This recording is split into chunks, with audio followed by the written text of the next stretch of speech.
এক পোলা হুম, এক মায়ের খুব ভালোবাসে, হুম, দুনিয়ায় আর কিছু চাই নয় মায়া ছাড়া। আচ্ছা। কিন্তু মায়া পোলাটারে পছন্দ করে না। ওপো। অনেক চেষ্টার পর মায়া সে পোলাটারে কইল যে ঠিক আছে, হ্যাঁ, আমি তোমারে ভালোবাসতে পারি, হ্যাঁ। আমার একটা জিনিস এনে দিতে হবে। কি রে? পোলাটা তখন কইল যে তোমারে পাওয়ার লিগা আমি দুনিয়ার যে কোনো জায়গা থেকে যে কোনো জিনিস এনে দিতে পারি। হ্যাঁ, হ্যাঁ।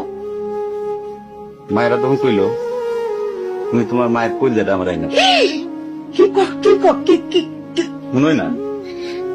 কি গল্প শোনালি দিদু?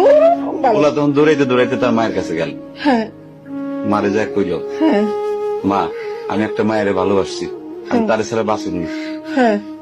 কিন্তু ওই মায়া আমার একটা জিনিস নিয়ে যাইতে কইছে, সেটা হলো তোমার কলিজা। তুমি যদি তোমার কলিজাটা আমার দাও, ওই মায়াটা কলিজাটা পাইলে আমার ভালোবাসবে। মা তখন কইল তুই আমার একমাত্র বুকের ধন, তোর সুখের জন্য আমি সবকিছু করতে পারবো।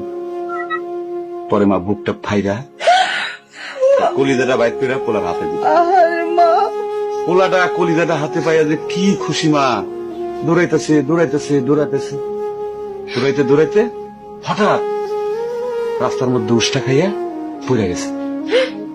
হাতের কলিজাটা হাতের থেকে সুইটা রাস্তার মধ্যে পড়ছে। তখন মায়ের কলিজাটা কইতেছে ব্যথা পাইছো বাজান? কেন?